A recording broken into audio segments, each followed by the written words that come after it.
Welcome back to New Amsterdam Radio, the podcast for creatives. It is I, the mayor, Flobo Boys, in the mayor's office with individuals who are doing things creatively. On this week's episode, I'd like to welcome Nelson Word, who is an author on the rise. How's it going, sir? Going good today. Yeah, where are you calling from? San Angelo, Texas. Oh yeah, I've never been to San Angelo. I've been to the major cities like Austin, Dallas, San Antonio, but not San Angelo. We're right at the edge of West Texas. Okay, I love it. Semi-desert. Okay, desert life, yeah. Well, here in LA, we don't get rain. That's the closest thing I can say to that. But let's get down to brass tacks. I'd like to talk to you about your collection of short stories, The Visitor. But before we even get into what's inside the book, let's talk about how you came about writing the book in the first place. What was the first moment when you said, this is something I have to do? Well, I had a long-term career with an insurance company. And as I got toward the time of retirement, I'd had a long time desire to do some writing. And so I started planning ahead, trying to come up with some ideas. And once I retired and had the time to do it, I put my time and efforts into this little book of short stories. Mm-hmm. Primarily, the main one is the story called The Visitor, and it's a science fiction story. The idea that I had about writing that particular story was that I wanted something that was family oriented. I wanted it to be entertaining. I wanted it to be clean, and I wanted it to be something that would be enjoyable for the public. Mm-hmm. And that's what I tried to come up with as far as the premise of the story. And then once I got started, I just kind of let it go where it wanted to go, because that was really the first time I'd ever tried to write anything of any length at all. Mm-hmm. And fortunate for me, I thought it turned out pretty decent, and I'm proud of it. Well, pretty decent is a bit of an understatement. But let's talk about the blending of genres, because it's science fiction. You did mention that, but let's go through the premise as well. I mean, it is kind of like a suspense, a family thing at the same time. How do you juggle all those genres to tell a really compelling story? Well, that's just kind of the part of the world that I live in, and the way I grew up would be very similar to the family in the story. Mm-hmm. Kind of rural type folks, and have some knowledge about what's going on in the world, but yet enough innocence to be amazed at things that happen. And that's kind of what The Visitor is about, is we all wonder, is there really somebody out there? And The Visitor is just my little take on that. What if this could really happen, or what if it did really happen? Seems that we lost Nelson for just a moment. It was a very sudden drop. Hopefully we get him back here in time. We were talking about The Visitor, a very scientific story about an extraterrestrial that lands and lives among a family. And to me, it did warm my heart quite a bit, because if I was that alien and I landed somewhere else, I would probably be doing like, nefarious things, debauchery, if you will. But Mr. Word is committed to making family level entertainment. So we're just here waiting for him to get back here on New Amsterdam Radio, and we get to talk about that too. But The Visitor is available now on all different bookstores, Amazon, Barnes & Noble, etc. And it is a collection of short stories. Now, if you guys know me, Flobo Boys, or when I do write, under the pen name F Flobo Boys, I do have a collection of short stories of my own. I know how hard that is. Welcome back, Mr. Word. How's it going? Yeah, we lost you there for a minute. Yeah, we're back. So about The Visitor and about that story, you mentioned before that you really wanted to make something that was family friendly. And I wondered what was the impetus behind that. In your opinion, has entertainment strayed too far away from family values? Well, so much of the science fiction things that I read are see on TV or in the movies. A lot of it's very violent. A lot of it has a lot of wording that I would not approve of, and a lot of it is just not suitable for your younger readers or viewers. And I was trying to get something that was kind of the happy medium where everybody that had a part in it might enjoy it. And that was the reason for doing it that way. Absolutely. So let's talk about the writing process. Do you write when the inspiration strikes? Do you slice out time of every day to write? How'd you go about piecing together this one? I had a pet dog at the time who has since gone on to dog heaven that was very close to me, a little female Yorkie. And, and she and I would sit out on the front porch late at night, and that's where we did my writing. Mhm. And it was just my quiet time. And uh, what I found out is it's a lot harder to write than one might think. Yeah. I this being my really my very first serious experience at it, I thought I could breeze through 10 or 15 pages a night. Well, I soon learned that that was not the case. I was lucky to get 2 or 3 pages a night, but as long as you just keep with it, it'll eventually mount up and get to the point you want it to go to. That's very poignant advice. Now, a lot of guests on the show have been authors or aspiring to be, and it is a process. It's a grind. And as Ernest Hemingway once said, "Writing is easy. You just sit down at a keyboard or typewriter and bleed." So the fact you finished it, it's always good. I like to read a passage from Act 4 of The Visitor, which I thought was pretty cool.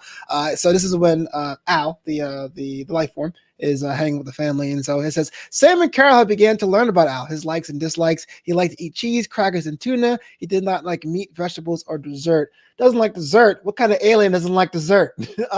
So my question is for you is, how'd you go about crafting something that wasn't human? Like, how'd you decide to pull of likes and dislikes and motivation for something that's beyond this world? Well, really just imagination more than anything else. Uh, I tried to think about what would I do if I was all of a sudden placed in a situation in a different planet or a different setting like that. What would my reaction be?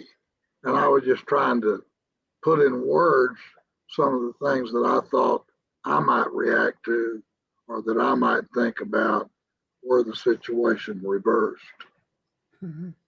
It's really cool to pull from experiences and all that. And The Visitor is the lead short story in its collection of short stories. And what was the idea of saying, you know what, this is a cool story, but I want to have other tales from other parts of the writer's psyche to complement this? How'd you go about curating the collection of stories that ended up becoming The Visitor? Well, it started out prior to writing The Visitor. I had been working on writing my autobiography. And what I found out when I sat down to work on my autobiography, I thought that I would be lucky to get 10 or 15 stories from my past, my youth, or my parents to put in this autobiography. But what I found out was every time I wrote a little vignette, it would cause something to generate another story and another story. And it's kind of like peeling an onion. It just kept getting bigger and bigger and bigger. And so when I wrote the autobiography, I wound up with a lot of little stories. And Right. so when I started on this little book of short stories, it worked the same way. Every time I wrote a little vignette, it would generate another thought or a track that I could go to go to the next one. And so Mm. I just kind of followed my nose to try to come up with some things that were interesting to me. And I was hoping, of course, that even though some of them are very short, a half page even, some of them, that people could take their time, read them, think about them, and hopefully they would find some meaning in these little vignettes. Oh, I just thought about that, or oh, I've thought about that before, that Yeah. kind of thing. Yeah. And Yeah. so, you know, that was the uh, way I went about it. I don't know how other people do it because I'm new at this, uh, which is kind of a plus, really. Sure, there's a whole lot I don't know, but there's a whole lot that I don't have to worry about making mistakes over, but I don't know anything yet. Oh yeah. I'm a firm believer in that. Like it's one thing to say, hey, look, I'm willing to learn, but then if you try to over educate before trying it, then sometimes you get like kind of paralyzed and not create at all, Yeah, right? yeah. I had the privilege and pleasure of writing three short story collections myself, with three different kinds of styles and interpretations, different audiences, I should say. I had to work the courage up to have some of my beta readers and my friends and family go through it. Did you have that same process when you were finished with the manuscript? Did friends and family read it first, or did you go right into saying, I'm going to get to an editor or right into publishing? What was the writing process right after the manuscript was done? Well, my wife looked at it. She's the only one, really. And she was very encouraging. Yeah. And then I took it to have it kind of typed and proofread by a friend that we know. And she kind of edited it for me, but really no comment about the stories themselves. Hmm. Uh, really, I haven't gotten far enough with it yet to get much feedback. I'm hoping that this process of putting the book out for sale will do that so I can get some encouragement and or uh, critique from the public out there that are interested enough to buy the book. Hmm. Absolutely. The Visitor is available now, wherever books are sold. And as someone who was born and raised in Brooklyn, my favorite short story, besides The Visitor itself, was The Day Hell Came to Breakfast. I was 16 years old on that fateful day when the towers fell. But you're not just an author of the written word. Also, the other collection, Enigmatic Symmetry, takes into an artistic direction. Tell me about that. Well, I've done doodles all my life, as long as I can remember. A few years ago, after I retired and had a little more time, I decided that I wanted to put some of those down on paper just to see what they would look like in a finished form. And I did. And my wife's brother is a computer guru, and he helped me put them together to clean up my drawings and make them look pretty. Mm-hmm. And that's what this second book is. Actually, you'd call it a book of designs, and uh, that remains to be seen whether there's any following for that kind of thing or not. But the people I've shown the preliminaries to have all liked them. But I guess it's a question of whether people like them well enough to pay for the book or not. So we'll see. Well, what goes through the process of selecting what makes the book and what's going to be held for future collections? How did you curate what was in this one? Well, it's real simple. In my, I guess you'd call it a portfolio, I've got about 13,000 drawings. And I Wow. picked out 200 of them to put in the book. And I've got plenty left over for other books if the first one should be successful. So it's a trial and error kind of thing. Plus, which you don't know it and Ray doesn't know it, I've also previously uh, published 5 books of photography. Oh, wow. So I've got my interests then are photography, writing, and drawing. So I could go either direction, I guess, Now, and gives me something to do in my doterage. Now, this may be a personal question, but how do you find the time, sir, to do all of these things? Well, I don't know how I ever had time to work. That's the comment I hear from a lot of people that are retired like I am.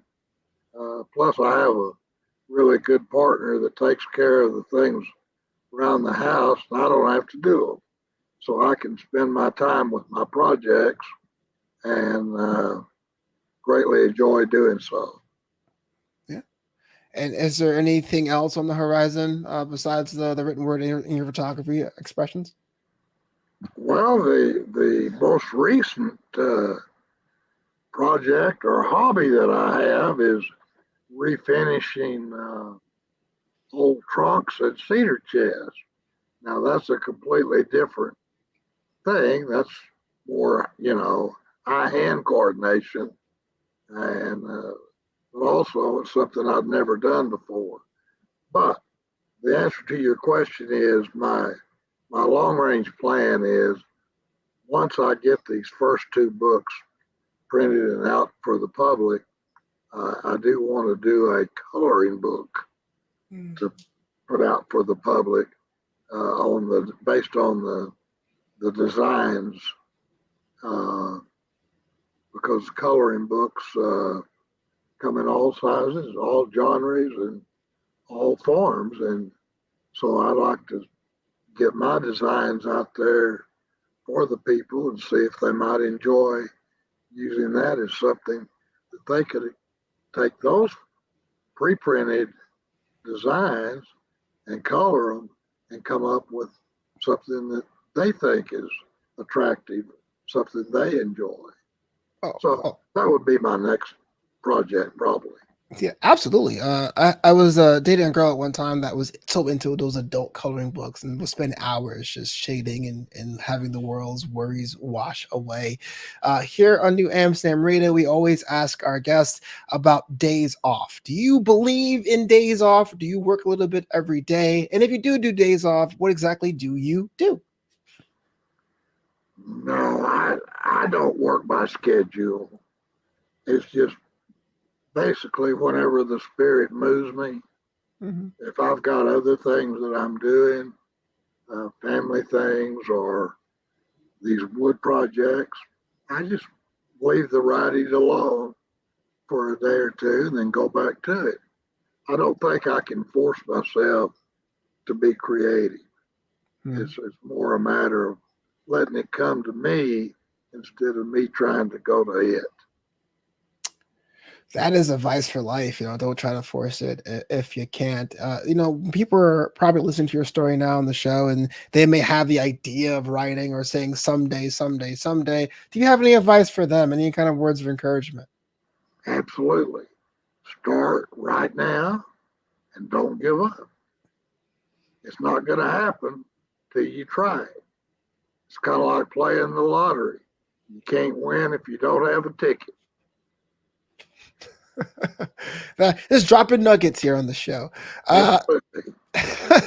Nelson Word, thank you so much for being on the show. The Visitor and Enigmatic Symmetry both available now. But if someone or anyone listening now want to interact with you, work with you, find more about your creations, how they go about doing that?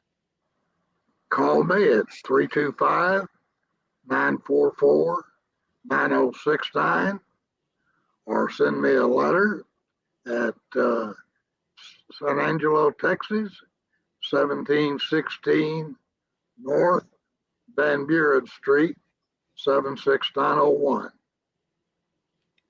Easy peasy, fresh and squeezy. Thank you so much for being on the show. New Amsterdam, the podcast for creatives. I'd love to have you back in a future episode. Well, thank you for your time. You've been very gracious, and I appreciate it. Thanks. So, hold on.